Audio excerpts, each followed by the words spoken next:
Welcome to Mecum Presents On the Move, brought to you by State Farm.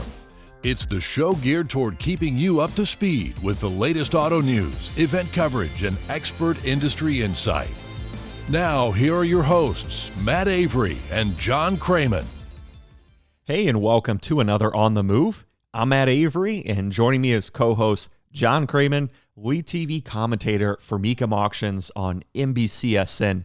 John, our show today has a very particular focus, and that is spotlighting and celebrating Chevrolet's Corvair. Starting with in segment 2, we are talking with a very passionate collector and enthusiast, Ruben Ezekiel, who is bringing a large collection of Corvairs to Mecum's upcoming Orlando Summer Special. And then in segment 3, we're going to keep the Corvair conversation going by checking in with Mike Hall, president of the Corvair Club. He's a longtime Corvair enthusiast and owner, and he is one of the guys responsible for the Corvair Museum in Southern Illinois.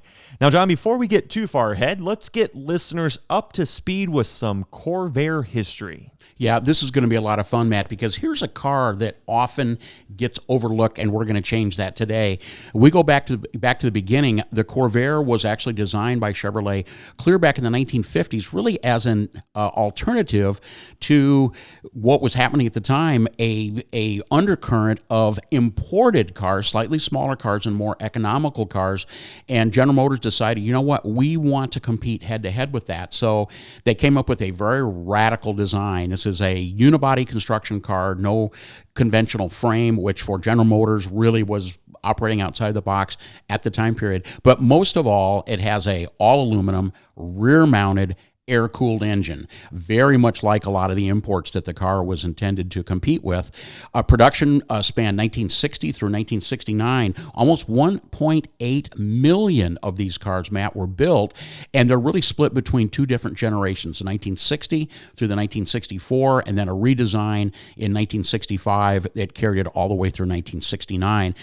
Interesting that in the first run, the Gen 1 run, started off as a four-door sedan and then went to a two-door coupe, ended up also with a convertible. They had trucks, they had vans, they had station wagons.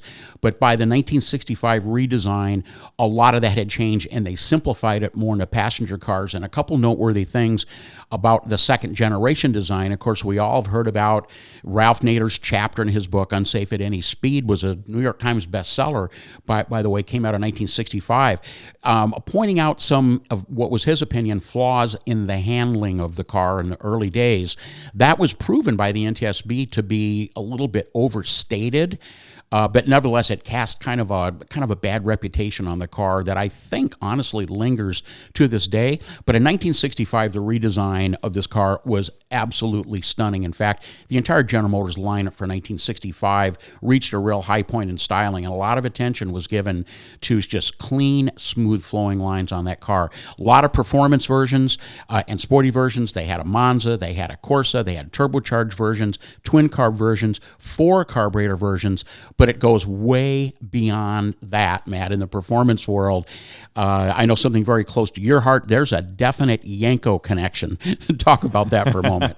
You are 100% correct, and it might surprise a lot of listeners because when they hear the name Yenko, they might only think of his involvement with COPO Corvairs. But in 1966 and in 1967, Yenko leverages Chevy's COPO program to build 125 COPO Corvairs under his Yenko Stinger program. And he designed and intended them to be serious track performers. He gave them various stages of performance upgrades, and there was unique paint and even unique badging. And they really were actively campaigned all around the country at all kinds of racetracks and very successful. And furthermore, they would go on to serve as the foundation for Yenko's subsequent supercar programs like those COPO Corvairs and Chevelle. So very significant vehicles. And because of their rarity and because of their connection to Yenko and his enduring legacy to today, they are crown jewels in any kind of car collection. And that's why we know when one shows up at Mecum, it's going to command a lot of attention and bring top dollar. Now, John, speaking of Mecum auctions, we have a very exciting event in the form of the upcoming Orlando Summer Special, and we have a major news announcement to make. Yeah, the excitement for this auction continues to build, Matt, to the point where Frank Mecum, VP of Consignments, has decided let's add an extra day, 4 days now. It's actually going to start Wednesday, July 28th. It'll run through Saturday, July 31st. Over 1,000 entries expected. Just absolutely on fire, and hats off to the Mecum Consignment Department for just, really putting their head down and pushing forward with what promises to be a great, great auction. Backing that up in mid-August, August 12th through the 14th, Mecum Monterey, 3 days. Now 600 cars expected there, but keep in mind, the tradition of Mecum Monterey is that it will have the highest per car value of any Mecum auction. And then the Mecum Summer Tour finishes off at Mecum Dallas, the K. Bailey Hutchinson Convention Center, downtown Dallas. 4 days, 1,000 entries expected there, and that is running September 8th through 11th. So a great auction schedule, Matt, coming up for the summer. I encourage anybody that's interested to get their car into these auctions. We are just having great events, and it is a great time to sell a collector vehicle. Something that just happened over the weekend, John, at Lucas Oil Raceway was SRX race number 4 of 6. Our friend Ray Evernham is doing a great job of really getting people excited for that series. I know you tuned in. What were some of the highlights from that event? Yeah, it was a great race on the pavement, and Ernie Francis Jr., a young, talented race driver with a lot of success in SCCA Trans Am racing, won that race. I believe he's around 23 years old and just really dominated the race. The number 5 stop for the SRS folks is going to be coming up actually this weekend at the High Bank Paved Quarter Mile Oval at Slinger Speedway up in Wisconsin, northwest of Milwaukee. That'll be number 5 stop. And Christine and I both will be there in attendance, and we're able to report on the excitement of that firsthand. That'll be fun. And NBCSN also had really good coverage of the IndyCar series. Yeah, once again, hats off to the crews at NBCSN for doing a fantastic job. Mid-Ohio was the IndyCar race. Joseph Newgarden, who has been doing really well but has had a lot of bad luck, was able to hang in there and took that win. And then, of course, big news, Matt, our favorite track, road course, Road America, Elkhart Lake, Wisconsin, NASCAR Cup, there for the first time since 1956. Chase Elliott, who is an absolute ace on the road courses, he dominated that race. He was the 2020 Cup champion, and it is believed that that may set an all-time attendance record ever in the history of Road America, and that goes back to 1955. Shifting to the world of car news, there's some rumors and rumblings that Ram's Dakota will be returning, and that's a smart move because that mid-size compact truck market is really taking off. Ford's Maverick will be there soon. The Hyundai Santa Cruz will be another contender, so it makes sense for Ram to want to have a player of their own.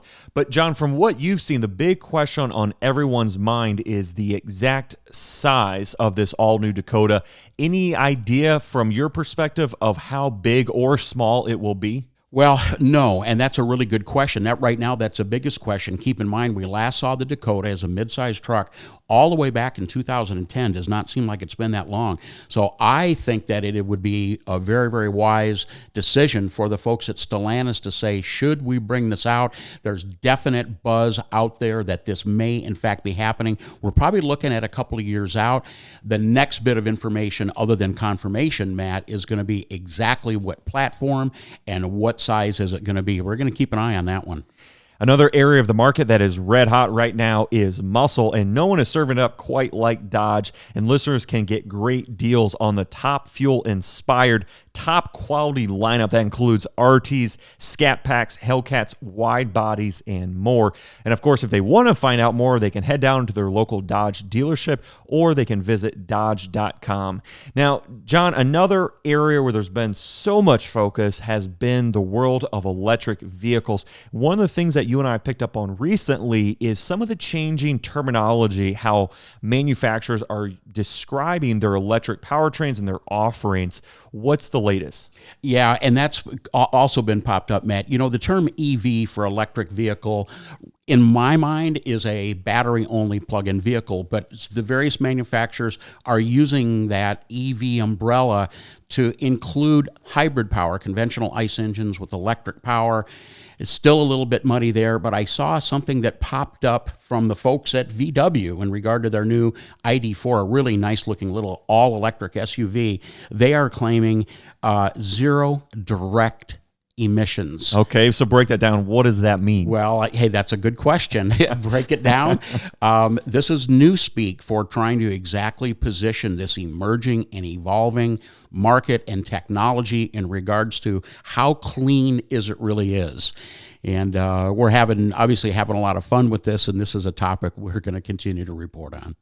Mecum Auctions is proud to bring you On the Move with Matt Avery and John Kraman. For more on the world of collector cars, head over to Mecum.com. Now let's get back to the show. Headed to the upcoming Mecum Orlando Summer Special is the Miami Corvair Collection. And this is a large group of Corvairs, nearly 15 different examples. And the man responsible for assembling it is Ruben Ezekiel. And he's joining us now, and he is a very passionate and enthusiastic collector. And Ruben, we've got to hear from you. How in the world did your wild love for Corvair all get started? Well, when I was younger, my dad had one. He had a Corvair Corsa. And I grew up in New York, so I used to see him all over the road all the time. So that's what got me interested in it. And as far as it's a rear-engine car, one of the first rear-engine cars GM made. And I just like the way the car is independent suspension, first independent suspension, and the first turbo car they ever made.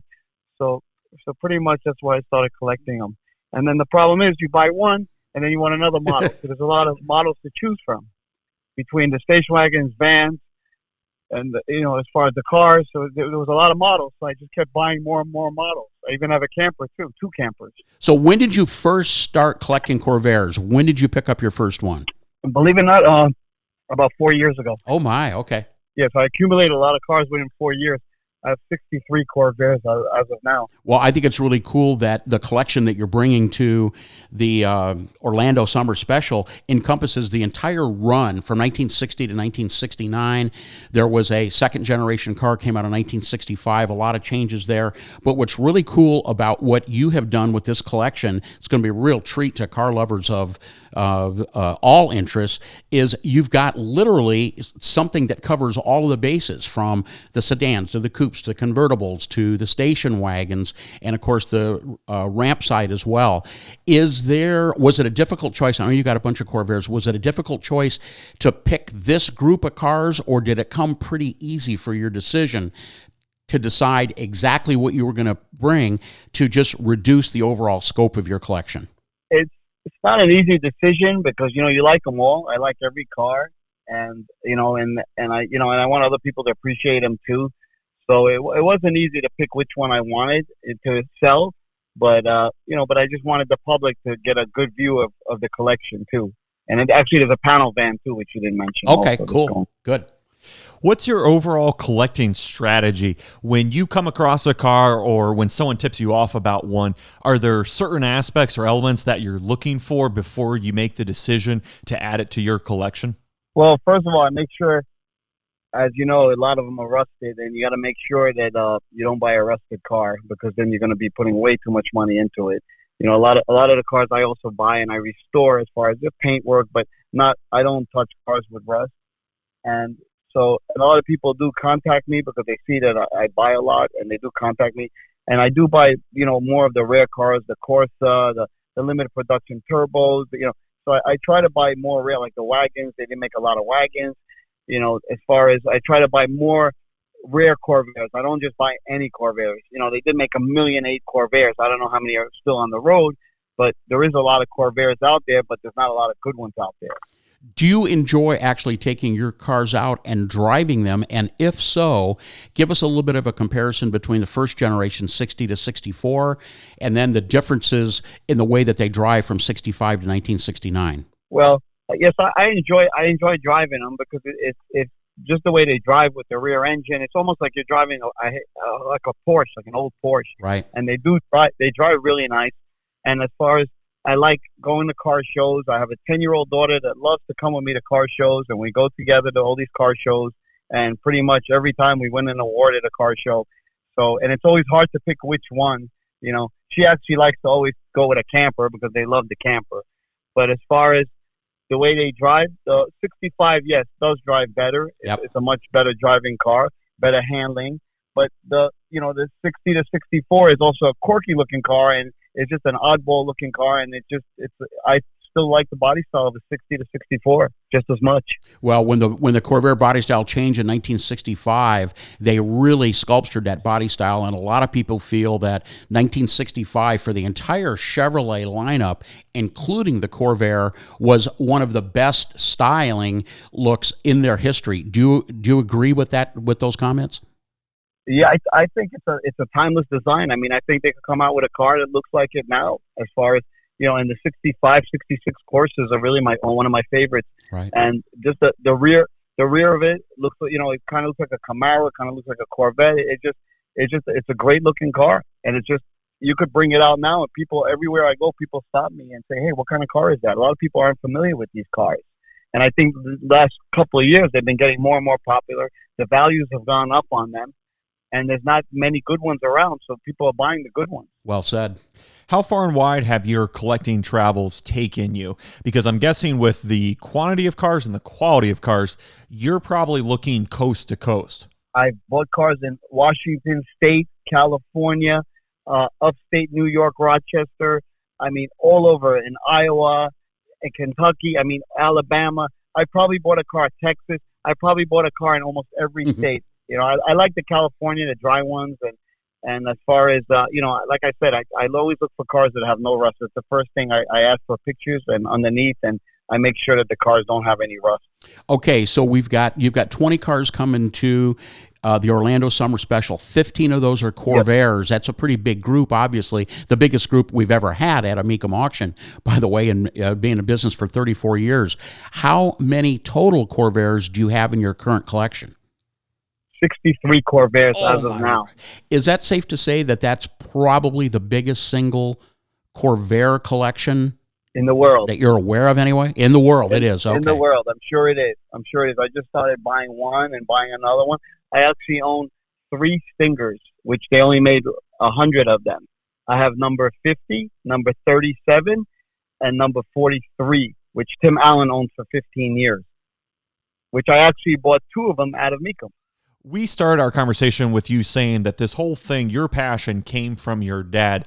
Has he been able to partake in your recent love of collecting and enjoying the cars? Yes, he loves. Every time I get a car, I send him a picture. He loves it. He comes down to my warehouse, and he does love the car. He had a nice 66 Corsa, which was a great car. And as far as he loves looking at the cars, he loves them. And I just started collecting. I have other cars too besides Corvairs, but as far as the Corvairs is the one that I really just started collecting. Like I said, a lot of owners of Corvairs actually have 1, 2, 3 Corvairs. A lot of them do buy an early model. A lot of them buy a late model. A lot of them buy a van. The ramp side is one of my favorites also. I have 10 ramp sides, which I'm putting 2 in the auction. Is there anything that you're still on the hunt for, Ruben? Is there a Corvair out there that you just got to add to the collection? Well, yes, they did make a 1960. It's called a horn slot, and I found 2, and I'm trying to convince these people to sell them to me. But so far, still working on it. That's also that, and also a Fitch Sprint, which I've been trying to get a hold of. Which I found one, but a lot of these people don't want to let them go. So eventually, it happens where a year later they called me and they said, "Okay, we're ready to let it go," and I buy it. Well, certainly the Yenko Stinger rises above pretty much everything else in the Corvair world as being the most desirable, maybe the best known, especially from a performance standpoint. But your collection here coming to Mecum takes it one step further. You've got a very special, what you're referring to as a Superstinger built by Jeff Moore. It's a 1965 with quite an interesting array of kind of contemporary high performance components. Give us the breakdown on that one coming to Mecum.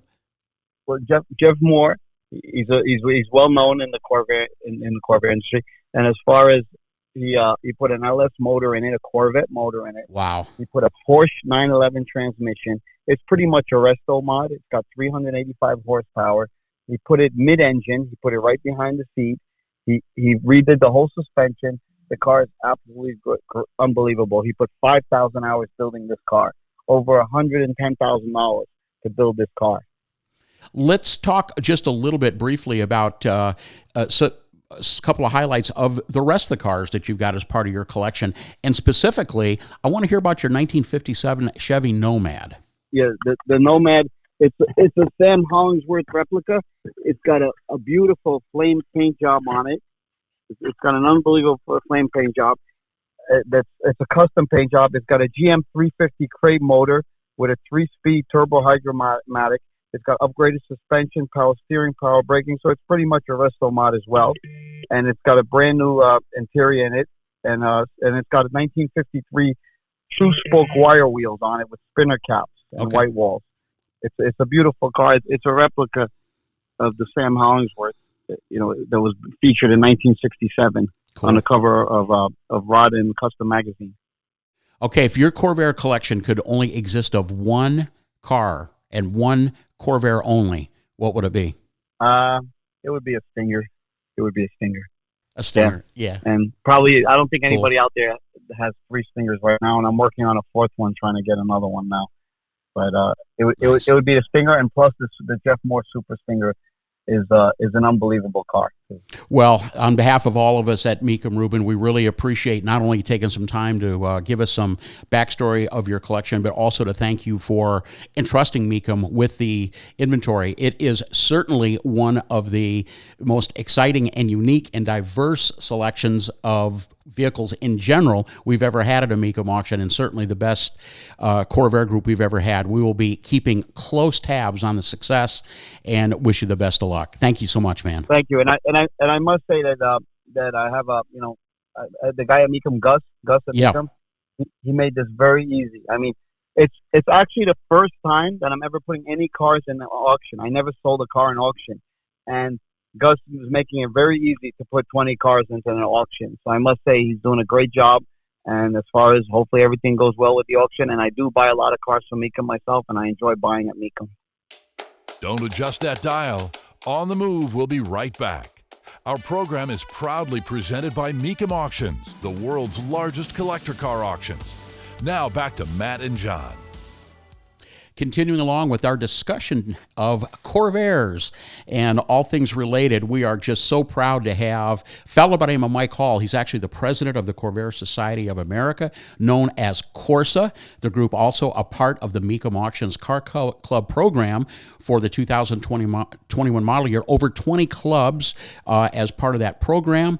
And we are really curious, Mike, and grateful that you had some time to come on the show today. Let's begin by hearing what your involvement is with the Corsa Club and how you got started. Well, I'm the president of the Corvair Society of America, and also we have a nonprofit arm that we donate to scholarships, and we have a museum that's called the Corvair Preservation Foundation. So I'm the president of both of those arms of the Corvair Society. So that does keep me pretty busy. I started in Corvairs in 1975, so I've got quite a familiarity with them. They're a unique car. They're relatively inexpensive to restore. We have a lot of our members that do most of their own work, mechanical-wise, paint and body, that type of thing. But that's what we do. We find them in barns, and we get them donated, and a lot of people restore them. They're a lot easier to restore than some off-the-wall car, some foreign car or something like that. Parts are pretty much readily available. There's a couple different parts reproducing, a couple different companies reproducing parts for all the Corvair stuff. So not so much sheet metal, but all mechanical parts and that kind of stuff, the bright work, chrome trim and that kind of thing. So Original Parts Group's been very helpful in licensed GM restorations for like bumpers and those kinds of things. So rear view mirrors, a lot of people sell those. So anyway, a lot of the stuff is the same across all Chevrolet lines, like a Chevelle and a Nova and that type of thing. So a rear view mirror for a Chevelle is the rear view mirror for a Corvair for a lot of years. So that kind of thing. So, and that's when parts were, everything was chrome, not plastic, and, paper thin and nylon gears. I mean, you had metal gears and stuff, that kind of thing. So, how involved is the club with assisting members with technical support as well? We just introduced We just finished our 4th volume of the Corvair Technical Guide, and we actually put it on a flash drive for everybody. We're just getting ready to roll that out. It kind of looks like a little red Chevrolet Corvair, like a late model coupe, and it's got all the technical guides on a flash drive. It's like an e-book.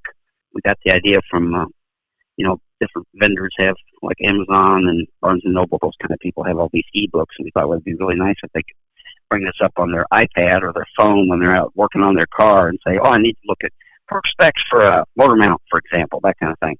So it's in there. So that kind of thing. It's a searchable field, so you can search on that particular phrase and find it somewhere. So very going to be helpful. You mentioned earlier that there's a Corvair Museum, and that's in southern Illinois, not too far from Springfield. Mike, fill us in. How did the museum get started, and what all is in the collection today? We have a Corvair Museum. It's on Old Route 66, infamous from Chicago to L.A., and we're kind of right in the middle. We're just south of Springfield, Illinois, at exit 83, Glenarm, and we're on the frontage road is actually Old Route 66 right now. We have about 25 cars in there. We have some Corvair trucks, a couple of Corvair trucks. We have a Corvair camper. We have a Corvair limousine, one of one that was made by a man in Cincinnati, Ohio.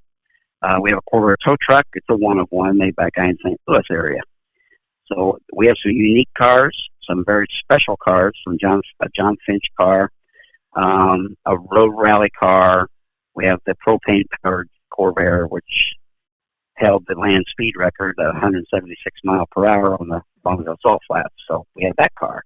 And currently we are hosting the John Glenn 1964 Corvair convertible that when he was in the Apollo series, when he was an astronaut, he had this car, and that's what he drove to work.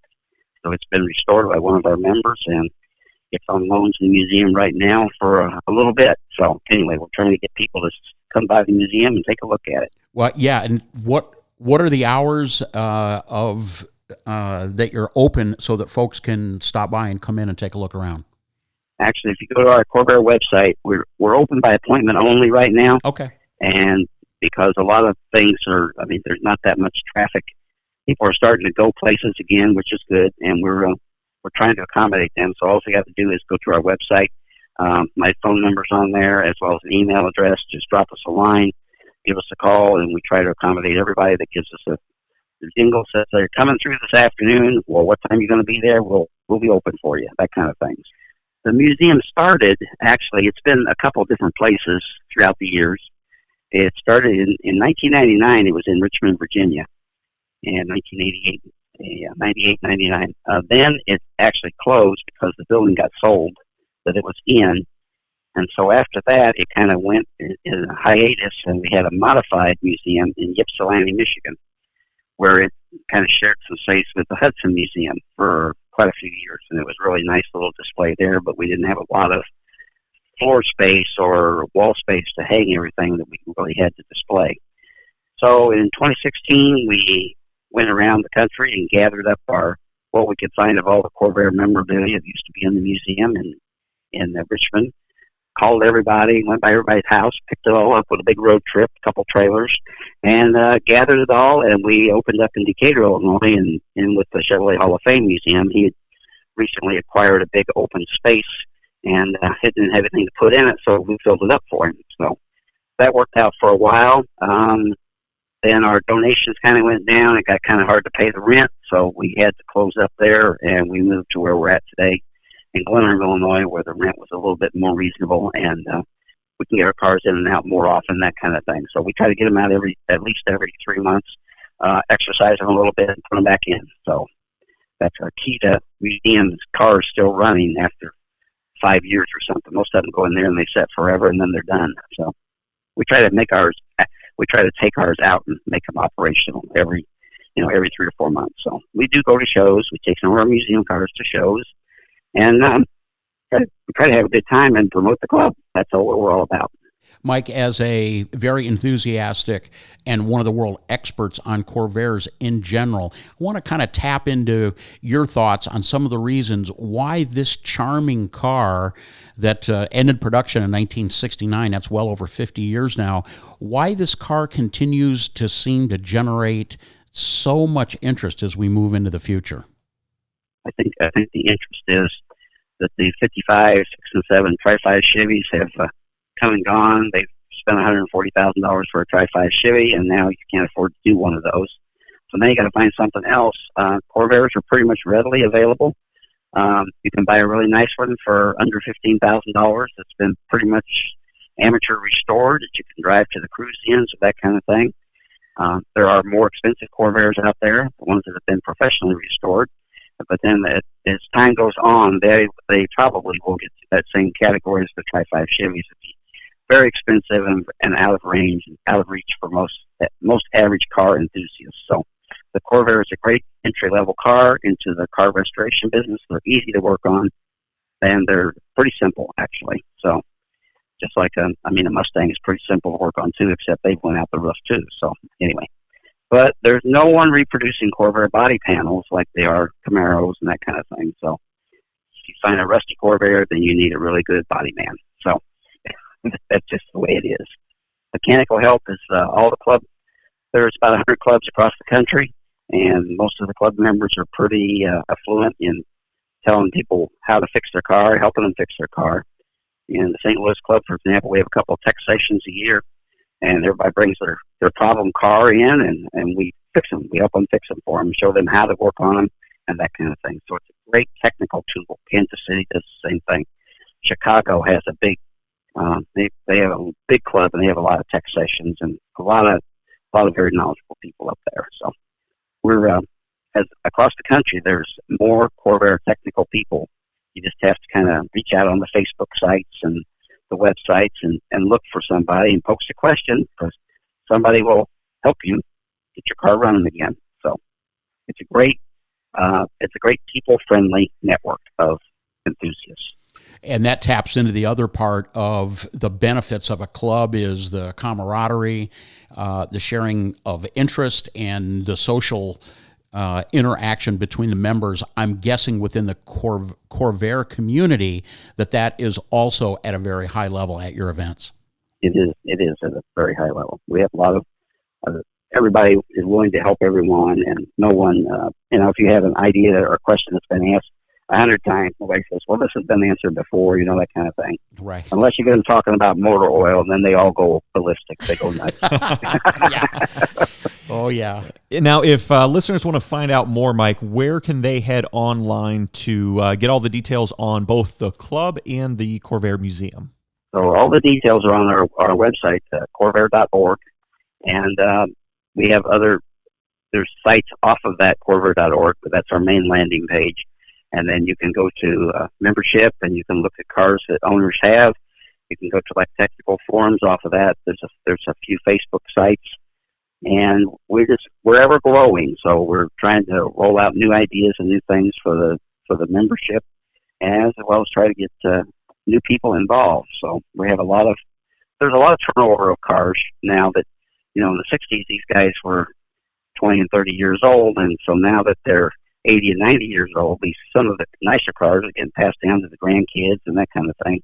And these kids don't have any idea how to work on them, but they got an iPhone in their hand or some smartphone, and they're like, okay, well, how do I change the oil on my Corvair, and how do I change the oil filter, that kind of thing. So there's new kids coming, there's new people coming up. So the technical guys are very helpful. The older members and all their vast knowledge is very helpful for the community. So kind of like the way the Model A's, Model T guys operated, years ago. That was a big thing. They had it was a people-centric organization. So which is what the Corvair Group is too. We try to help everyone, and we don't turn anybody away. Well, Mike, you are leading the charge as we move into the future, promoting the legacy of the Corvair, and sounds like it's in very, very good hands. We really appreciate all your efforts on behalf of Corvair fans around the world, and wish the museum and the club the best success. And Matt and I promise to let you know when we're heading down to take a look at the museum. It is on both of our bucket lists. Thank you so much, man. Very good. We appreciate it. Thanks for having us. You've been listening to Mecum Presents On the Move, brought to you by State Farm. For more information, visit Mecum.com. And join us again next time as we take you inside the world of muscle and collector cars and more.